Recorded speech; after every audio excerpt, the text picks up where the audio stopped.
Death and devastation in Kabul as Afghanistan reels from attack after attack. We ask if it's time for the government to take drastic action. I'm Adnan Nawaz. Today's newsmaker is the Taliban. Bombs and bullets are becoming an all too common part of life in Afghanistan. On Saturday, a Taliban suicide bomber killed more than 100 people using an ambulance filled with explosives in one of the most protected parts of Kabul. The bombing took place just days after the militant group killed 22 staff and foreign guests at a hotel. Security officials warn there could be more violence ahead. Kabul accuses the Pakistani government of providing support to the attackers, which Islamabad denies. But what's undeniable is that security in Afghanistan is falling apart. So, is it time to take extreme measures and engage in dialogue with the Taliban? Here's Vanessa Keneally.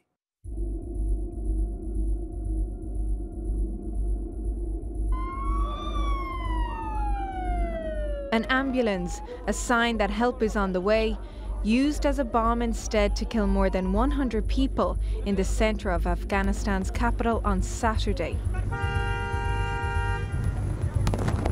A week earlier, guests and staff at the Intercontinental Hotel in Kabul endured a terrifying 16-hour siege after gunmen dressed in Afghan army uniforms forced their way into the compound. Some of those trapped inside tried to escape by tying sheets together and climbing down from their bedrooms. At least 20 people were killed.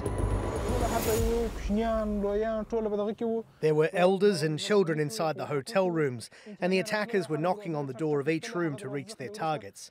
They killed ordinary people and officials, and they were targeting foreigners especially. Both attacks, plus multiple others, were carried out by the Afghan Taliban, which has been regaining strength in recent months. The group is now estimated to control up to 40% of Afghanistan and has a strong presence across the country. Daesh also controls several pockets close to the border with Pakistan in the eastern Nangarhar province. They were the ones who claimed responsibility for Monday's attack on a military academy, as well as last week's killing of aid workers from Save the Children.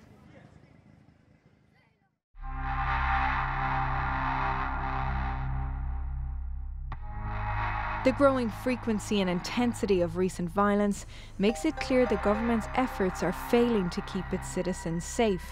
And the Taliban has managed to re-establish itself, despite the US engaging in one of its longest and costliest wars. President Donald Trump's strategy of sending in more troops and increasing airstrikes isn't ending the violence, and it doesn't look like his administration has any better ideas.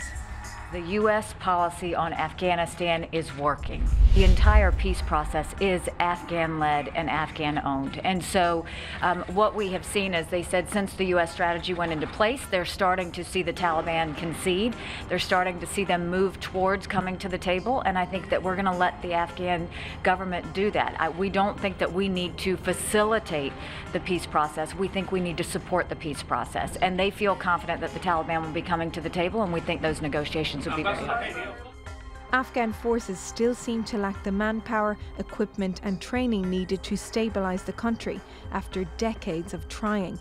So many people are asking, is it time for more talks? This mobile phone footage shows members of the Afghan government and the Taliban in Istanbul this month. It was the third meeting to take place in Turkey and was arranged by Ankara, who has offered the Taliban an office in the country.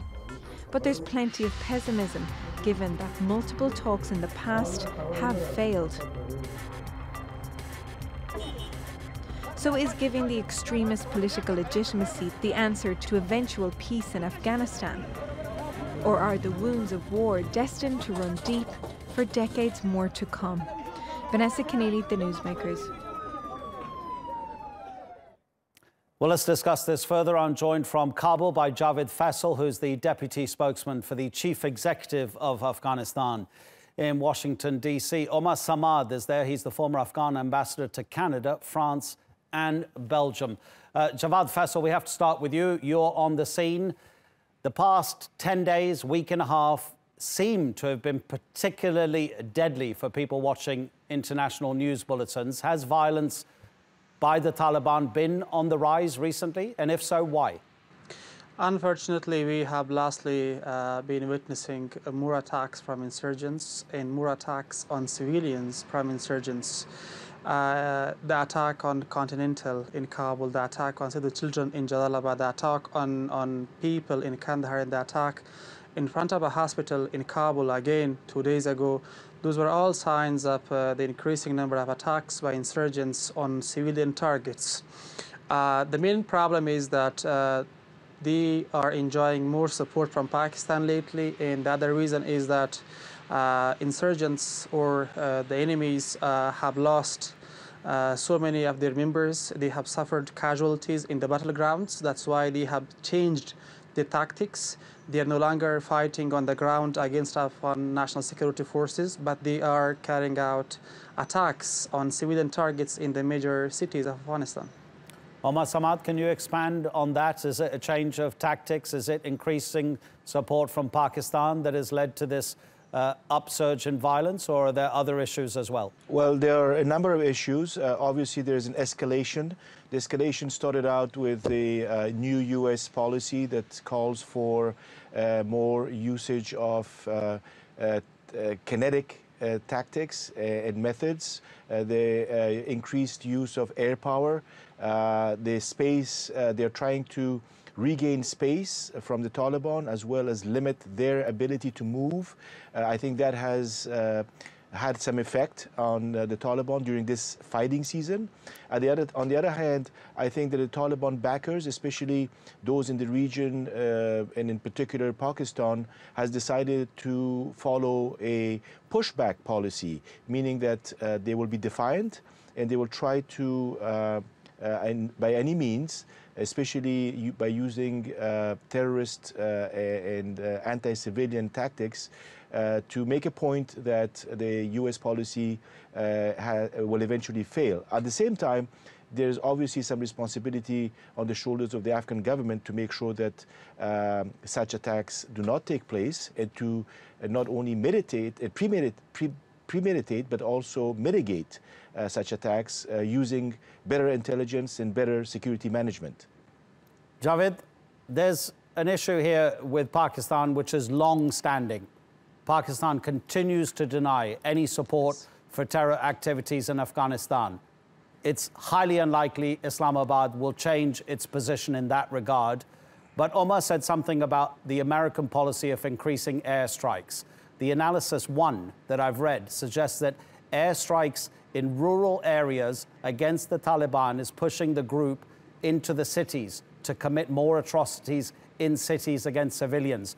Over the past 10 days, the biggest atrocities committed by the Taliban have come indeed in cities. Is there any way your chief executive, the man that you speak for, or indeed the country's president, could make a phone call to Washington and say, perhaps we need to rethink the strategy against the Taliban? First, I don't think it's deniable that Pakistan is not supporting insurgents. No one could deny this. When we talk about Osama bin Laden, he was killed in Islamabad. I'm absolutely not saying that, Javed. Let's just be straight. Let's just be straight. I'm not saying that at all. I'm saying that's what Islamabad keeps saying. And Islamabad presumably will continue to say that. Okay, we understand that Afghanistan has an issue with Pakistan, but let's talk about Afghanistan and the United States. The Pakistan issue is a bit old. Maybe we'll come back to it later, but what about the issue with the United States policy towards the Taliban? Yeah, that policy is a very timely one. That policy has addressed the main problem, which is, again, the support provided by Pakistan to the Taliban. And that's why there is more focus on Pakistan. That's why there is more focus also on the battlegrounds, because when we cannot achieve any results in peace talks, we have a job as a responsible government to protect our people. And that could be done through taking more security measurements, through focusing more on attacking Taliban and their leadership wherever they are in Afghanistan. In the same time, we are in contact, we are in talks with our international partners, mainly United States and NATO, to make sure that the terrorist safe havens in Pakistan are no longer there, and that we solve the problem where it have to be solved, mainly because if we kill more Taliban in Afghanistan, if we push them back from suburbs, from the areas they have taken in the past years, that will still not solve our problem. The main problem can be solved within Pakistan, and that can be done through coordinated efforts between the Afghan government and the international community, because the threat posed by the state-sponsored terrorism in Pakistan is a threat not only for Afghanistan but for the region and the world. And the world needs to take decisive measures and actions to make sure that we do have achievements in the fight against terrorism, and that Pakistan is not supporting the enemies of Afghanistan and the world. Okay. Omar, is there a credible international broker that might be able to sit down or do some sort of shuttle diplomacy between the two sides, the government and the Taliban, to at least get an idea if they're anywhere even close to coming to the table to talk with each other? I think that would be the best case scenario for all sides if there's political will on all sides. What we are seeing is that not only since the 9/11 period, but even before, when the Taliban were in power in parts of Afghanistan in the 1990s, that there was a lot of talk about peace, there was a lot of talk about mediation, there was a lot of talk about negotiations and reconciliation, but it never amounted to anything, because at the end of the day, unfortunately, it was a one-sided deal that the Taliban and their backers wanted. And that doesn't work that way. And so for the past 15, 16 years, if you look at the record, there have been many attempts by many stakeholders to open doors to negotiations. It hasn't happened. And it, at this point, obviously is shut because of the upsurge in violence that is taking place. The end goal should be a political settlement or resolution of the problem under certain circumstances and conditions. But we are far from that, and at this stage, I think that we need to pursue a policy that has that political settlement as an end objective. But for now, we have other things that we need to take care of. Rafat Ludin is an Afghan political analyst and author who also joins us from the Afghan capital. Rafat, if the government is not prepared to talk with the Taliban because the circumstances for it, the government, are not right, is there any indication from the Taliban side that it might be willing to have some sort of negotiations? Because at the end of the day, there's got to be something that the Taliban wants. If it's killing all of these innocent people, it's not killing them without any aim at all, presumably. Yes, true. It appears that the Taliban are killing people aimlessly, even though in their explanation today they said that we did not reach the goal that we wanted to reach, and then consequently the attack happened as it did, and with the casualties. But they had an opportunity to distance themselves from this attack, or to not even take credit for it.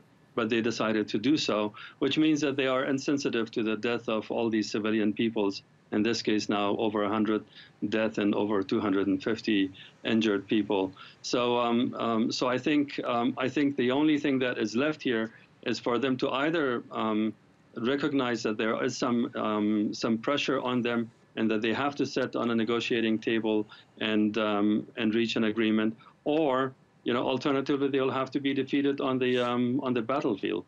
When they say that they carried out the latest attack because they didn't achieve the goal they wanted to achieve, what goal is that they're talking about? Well, they were saying that they wanted to reach the Ministry of Interior and the Anti-Terrorism Division and blow up the vehicle, the ambulance there. But clearly, that is a goal that is very, very difficult, almost impossible to reach. And consequently, it's unbelievable that they would say that was their ultimate goal. I think what they wanted was to get as close to their target and then blow it up. And they were completely desensitized to the number of civilians that were killed as a result. Javed, so no political goal for the Taliban, but just another goal to commit more atrocities, the target, the goal being just another human life, it seems. What about the emergence of Daesh now in Afghanistan? How much more does that complicate the issue in terms of the government's dealings, whether militarily, politically, or in terms of potentially trying to open negotiations with the Taliban, does the emergence of Daesh now have in the country? Main problem that we have in Afghanistan is the existence of Taliban and the support they are enjoying. Daesh is a challenge. It is an internationally recognized terrorist organization, but they are not the main problem that we have. The safe havens for Daesh are provided by Taliban to another terrorist groups that we are fighting in Afghanistan today. But the Daesh we have in Afghanistan, again, is not a Daesh that is in Syria or Iraq. It is Daesh that is being labeled by Pakistan as Daesh, which are mainly Taliban or other terrorist groups harbored in Pakistan. So this is the main problem. We have to make sure that we are either coming to peace talks with the Taliban, or that they come to peace talks with us, or we destroy them, because we have the job to protect our citizens. We have the job to protect our people, to make sure that these groups no longer attack our civilians. If I talk about peace process, the will is there. The Afghan government has shown its will for the peace talks. We have signed a peace accord with Hizb Islami, and those were Afghan-led and owned peace talks. But the problem with Taliban is that they are not confident about peace.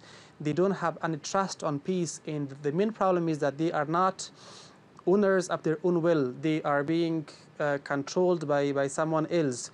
And as long as that will for peace talks within Taliban and their sponsors is not there, we cannot expect much from the peace talks. So that's why our focus will be mainly on strengthening our national security forces to make sure that we provide the best safety and security for our people, even if we don't get any results in the peace talks with the Taliban. Okay. Finally, two brief answers, if you don't mind, starting with you, Omar, and then coming to you, Rafat. Omar Samad, how close is Afghanistan to becoming a failed state?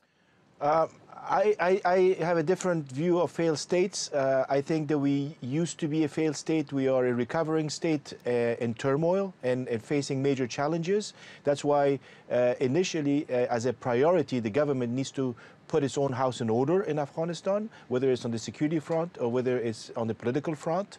And on the other hand, I think that the international community needs to come together and mobilize against these safe havens and these terrorist outfits that have found refuge and bases outside of Afghanistan, without which we would be in a better position. I think that the Afghan people are suffering as a result of what is happening outside of Afghan borders. Okay, Rafat, you have the last 30 seconds. If you can keep to the clock, I'd appreciate. What about the immediate future for your country?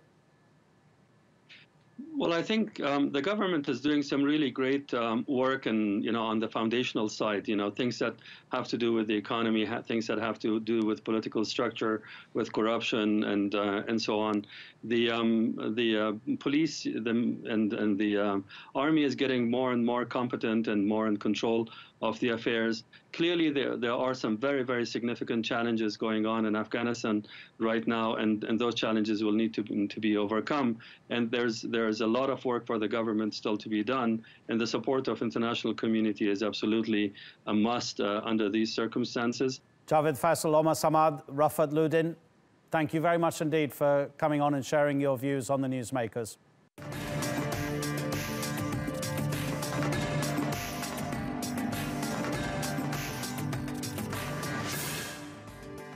Still ahead on the Newsmakers, Berlin suspends plans to upgrade Turkey's German-made tanks. How will it impact relations with Ankara?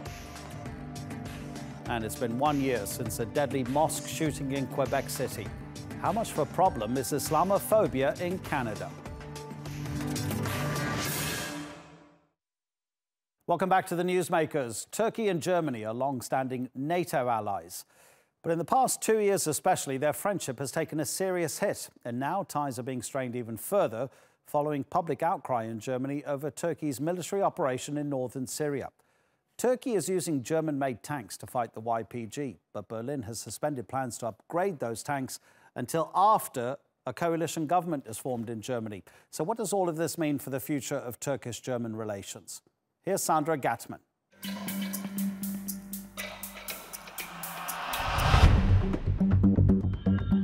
Germany has had a long history of arms diplomacy with Turkey. It sold bombs, missiles, and tanks to its NATO ally. Between 1982 and 1993, Turkey bought nearly 400 Leopard tanks from Germany. Later, from 2006 to 2011, Berlin sold more than 350 upgraded Leopard 2 models to Ankara. But German unease over Turkey's use of the tanks began in 2016. That's when Ankara launched Operation Euphrates Shield, targeting Daesh and the YPG terror groups in northern Syria. Critics said using the tanks for such a mission violated an understanding that the weapons could only be used for self-defense. Fast forward to this year's Operation Olive Branch and Turkey's new offensive to clear the YPG from the Syrian border region of Afrin. Once again, there's reluctance in Berlin. Germany's government was set to approve a request from Turkey to German arms manufacturer Rheinmetall to upgrade the tanks, but last week Berlin put the approval on hold. Germany's foreign minister told Spiegel magazine, "The government is very worried over the military conflict in northern Syria. It is clear that we are not supposed to deliver arms to conflict areas, and we will not do it." But Turkey's foreign minister denies there's been a freeze. There was supposed to be a commission meeting about Leopard tanks, but it's been delayed. There is no suspension or cancellation. We expect support and solidarity from our ally Germany, with which we have started fixing relations while we fight against terrorism. Relations had been strained over German criticism of Turkey's widespread arrests after the failed coup in 2016 and Berlin's reluctance to send coup suspects back to Turkey. But the two countries, whose foreign ministers met last week, appear to be patching things up. Of course we don't agree on all issues, but we have the responsibility to find a way to get along. We are NATO partners and partners in the fight against the terror group, Daesh. Berlin now faces a choice: stick with its NATO ally and approve the bid to modernize the Leopard tanks, or undermine a fragile friendship. Sandra Gatman, The Newsmakers.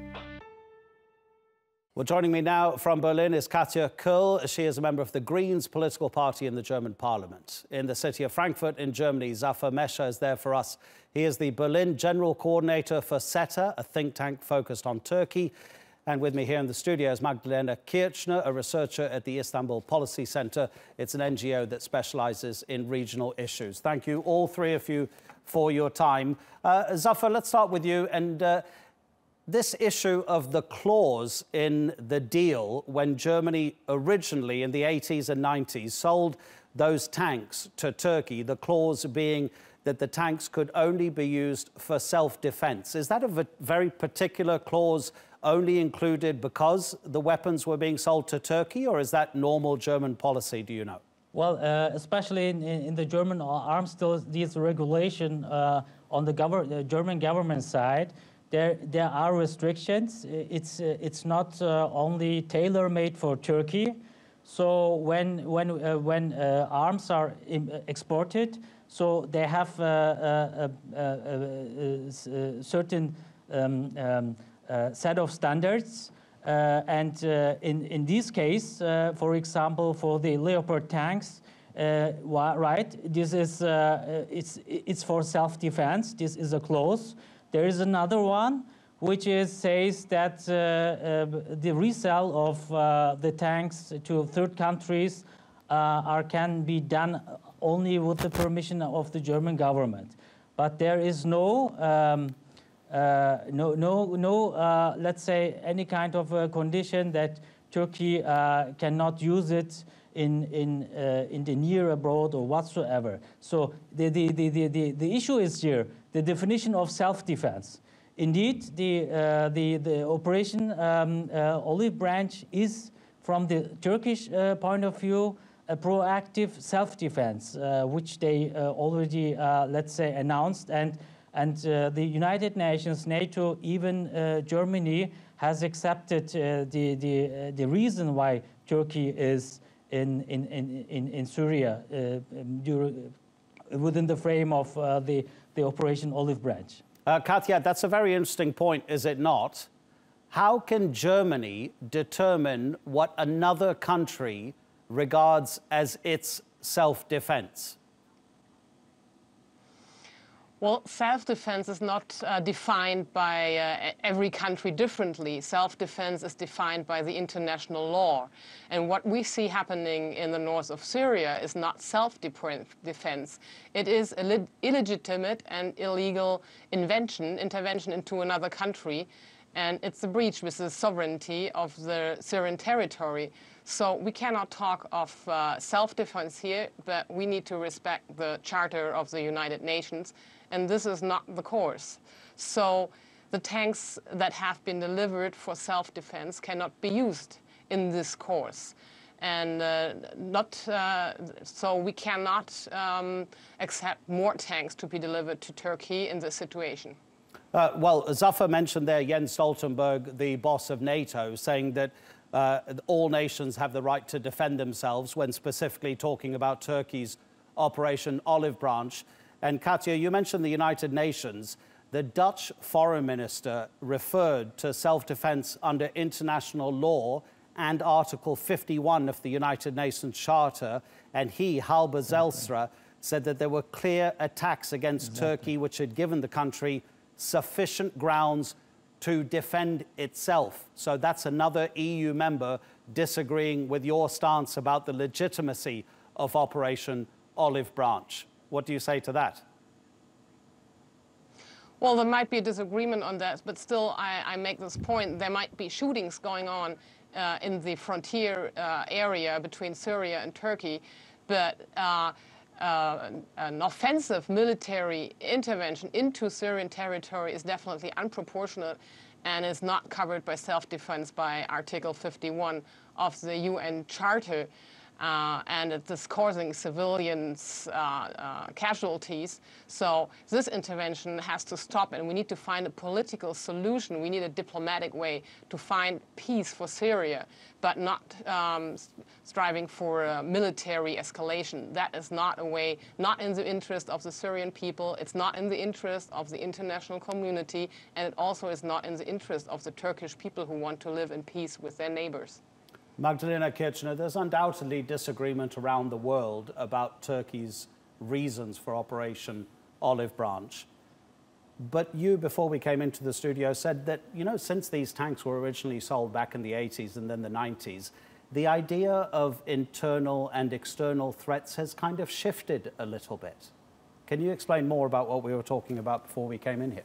Yeah, and I think whether there is support for the operation from an Article 51 position, and I think that was also made clear by referring to the statements, even by the federal government, there is no consensus yet on the question, what is the fight against terrorism? Is it a war that can be fought under Article 5? And the exports that you mentioned, Article 5 of the NATO Treaty, the exports that you mentioned of the 80s and the 90s, they were explicitly tied to territorial defense. And we had in Germany a discussion about the way tanks sold to Turkey were used domestically. To prevent such a scenario, there was a clause that this was only shaped to territorial defense. But then after 9/11 and the war on terrorism, there is a new discussion about even Article 5 can be invoked. It was invoked one time after a terrorist attack. So, of course, I would say no NATO member would disagree with the statement that you can use to fight a terrorist organization. You can use military force. I think the question, and that Katja quite impressively spoke to, is what's the consequence for Germany as an arms exporter if the legal regulations don't match with our ethic or political ideas how these exports should be done? And I think that's the crisis that we're in right now. Zafar, what is the German government's position regarding Operation Olive Branch specifically? Well, the position of we have to say, the recent caretaker government. We are still in search for the grand coalition here. You know, it's a caretaker government. The caretaker government there was no harsh protest from the German government, and even they understand the argumentation of Turkey. And the issue was a case in Germany when the image of Leopard 2 tanks were, let's say, in newspapers. So then the German government had to make a balance act between pleasing the public opinion in Germany and on the other hand not to irritate Turkey due to the fact that they have now started to ease their tensions. So the solution was not to cancel, not to create do some kind of embargo, but to postpone it to the next grand cabinet, which will be most probably in March in office. And now you can read between the lines that Germany has no interest in further escalating the bilateral relations. Quite the contrast. Both sides are very committed to ease the tensions, and they have started backdoor diplomacy. There is a communication between the two foreign ministers instead of megaphone diplomacy, what we had the recent 2.5 years. So the issue is really that both countries don't want to go where we're there until before 6-7 months. How do you feel the German government, Katja, has dealt with this delicate balancing act that Zafar is talking about? Being a member of the oppositions in the Greens, it's very easy to disagree with government policy because you're in opposition. You don't have to run the country. But are you happy with the way the government is dealing with its relations with Turkey? Well, I agree completely that we need an ease of tension. We need to get into a better relationship with each other, but we cannot put weapon exports on the top of that. So what we see now is not only a public debate, but it is about German regulations about weapon exports. Because our regulations are pretty clear. They say there is no export of arms if there is a danger of violating human rights or of escalating a military conflict. And that also applies to NATO countries. Of course, usually a NATO partner country can have easier conditions for weapon control. But if there is a risk of escalating military conflicts, then even a NATO partner will be denied German exports. So this is also a legal question, and not only one that is a tactical one for the next 3 months. It is a fundamental value that we are talking about, and hopefully we'll get over the need of those weapon controls. We need diplomatic relations, we need a political solution, and we need peace for Syria. Zafar, go ahead. Well, can I pick up on that? Of course. I mean, I think there is, I do understand the colleague who just mentioned the conditions for the export of arms, but isn't it kind of a hypocrisy to, if you look in 2016 what happened? The top importer of German arms is Algeria with 1.36 billion euros. The top 10 list also features Middle Eastern nations like Egypt, Saudi Arabia, and United Arab Emirates, who are really actively involved in the human catastrophe in the war in Yemen. So how can you bring these things together? So I think there is some kind of hypocrisy on that. So that means we have to be also very openly discuss the issues then in general, of course. But I have the impression that the focus on Turkey is a very passionate one, you know. Okay, and, Zafar, one moment there. One moment, Zafar. Okay. The figure for 2000, yes. Just one moment. Okay. Katja, you have a right to reply.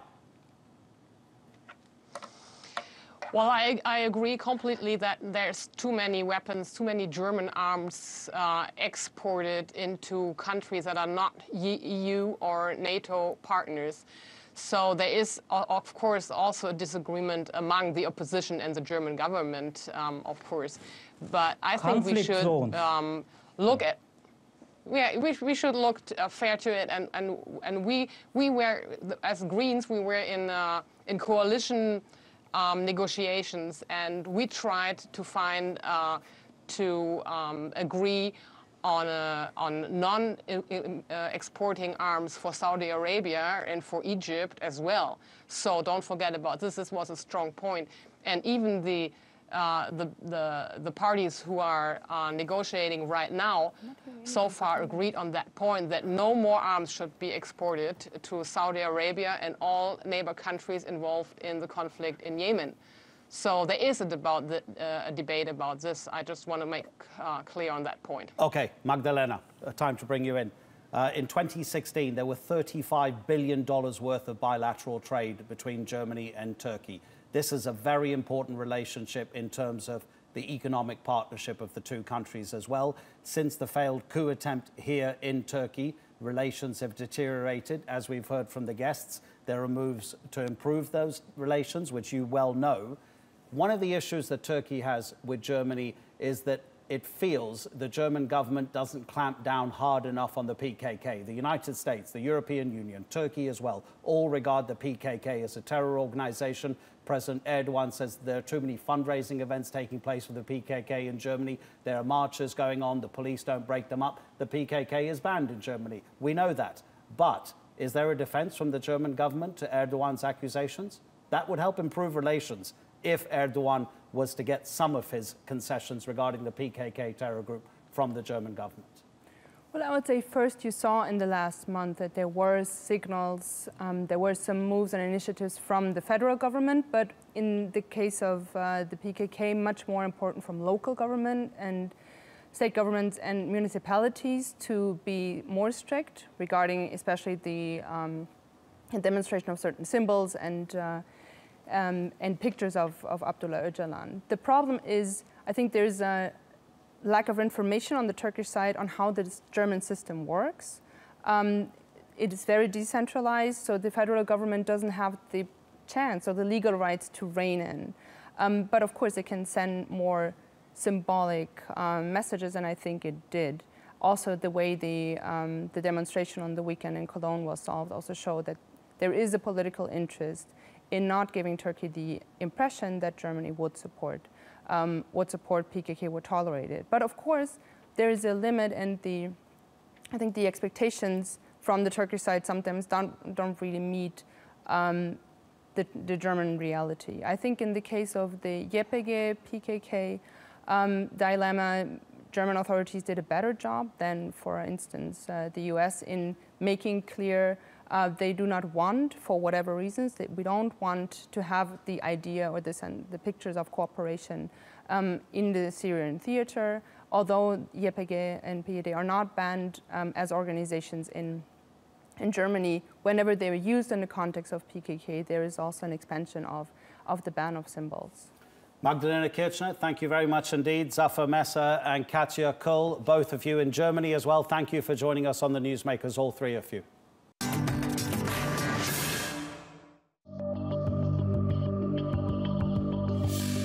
Violence has no place in Canadian society. Canadians will not be intimidated. We will not meet violence with more violence. We will meet fear and hatred with love and compassion. Always.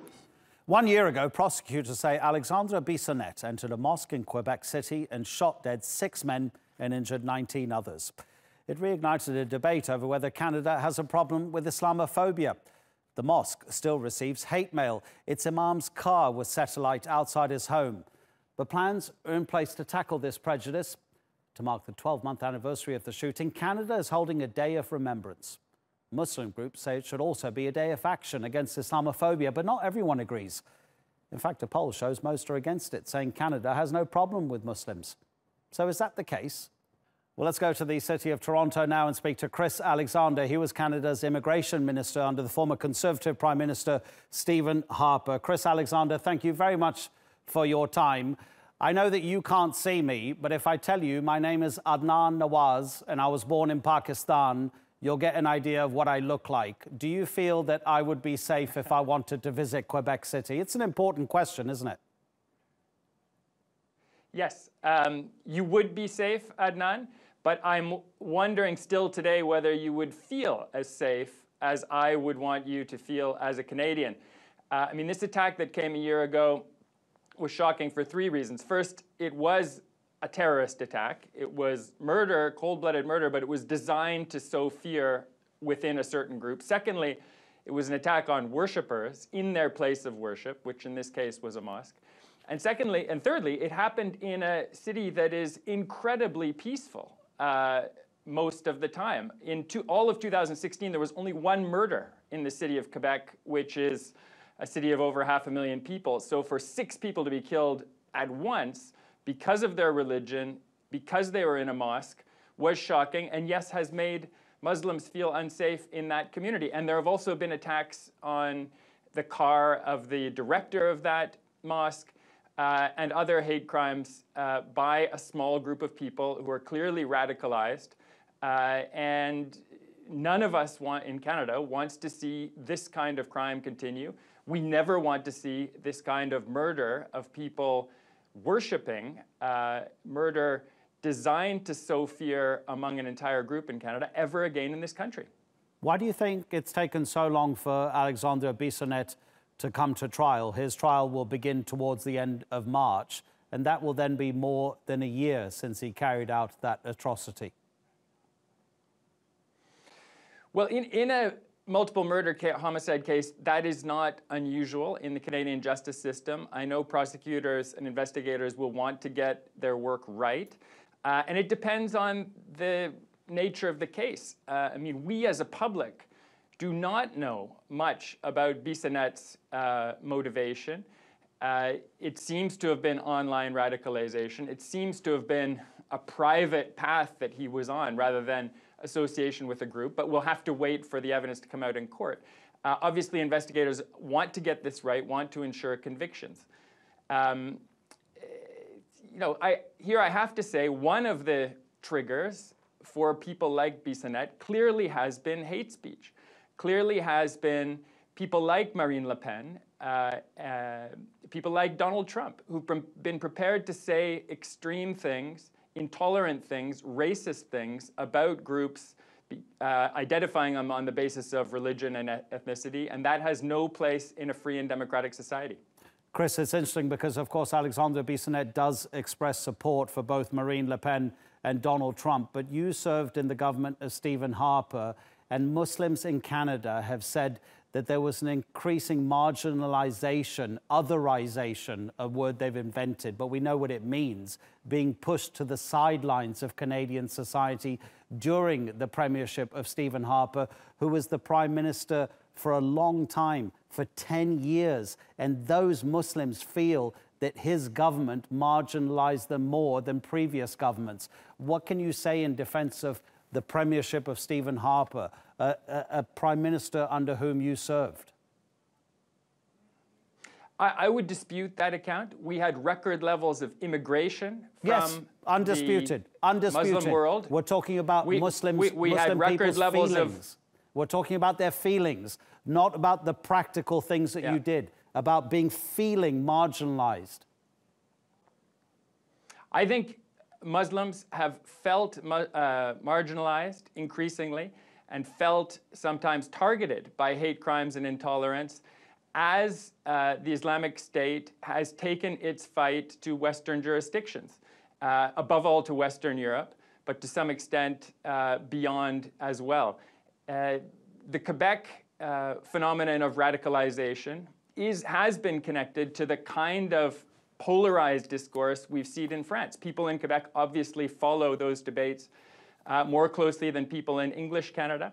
And it has led to misunderstanding and, yes, Islamophobia. Islamophobia is a challenge in Canada. But our government, and I think Canadians at all levels of government and in all parties, are doing their utmost to try and make sure that this is the most welcoming country in the world.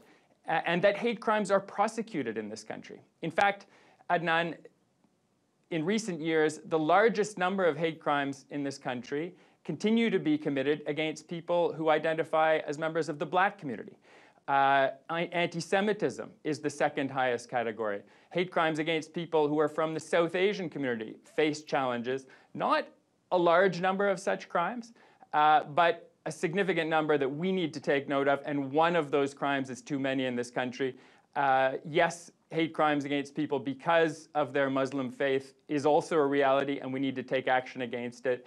Okay, let's speak to Ihsan Gadi, who is in Quebec City. Ihsan is Executive Director of the National Council of Canadian Muslims. So, Ihsan, we began the discussion by me asking Chris if I would feel safe being born in Pakistan, British citizen, Pakistani, would I feel safe coming to Quebec City? You are there.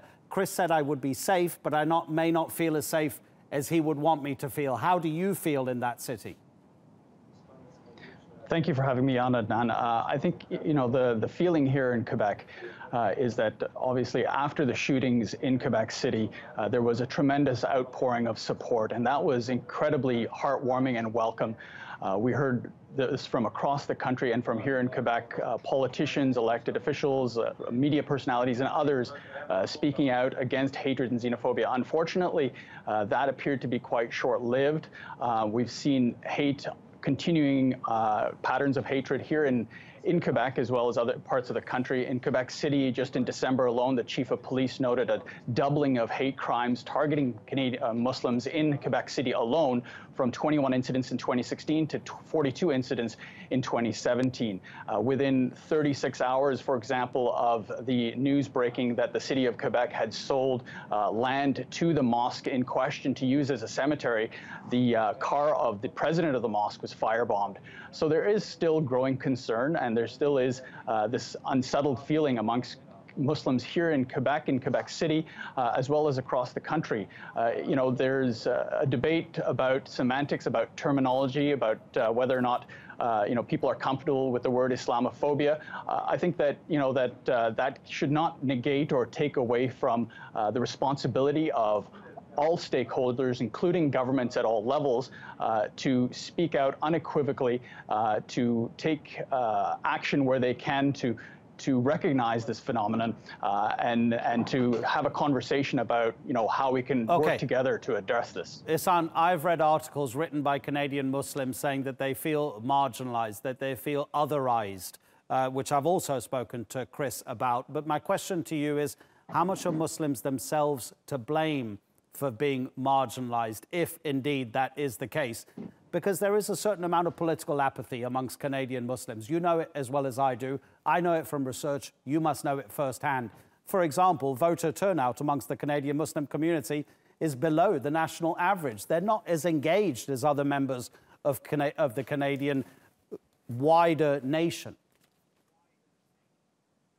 Well, thank you for that question, Adnan. You know, I would dispute the engagement levels in our last 2015 election due to the efforts of organizations such as ours, as well as other organizations such as the Canadian Muslim Vote. We saw, yes, historically, population, the voting trends amongst the Muslim population tended to be low, but in the last federal election, due to those efforts, we saw voting rates increase to 79% across the country and 88% just within the Greater Toronto area alone. So yes, there is obviously more work that can and does and will continue to need to be done.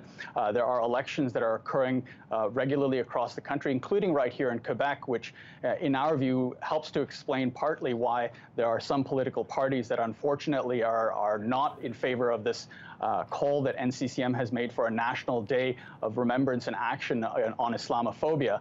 At the same time, our call was actually not addressed to the provincial government. We addressed it to the federal government.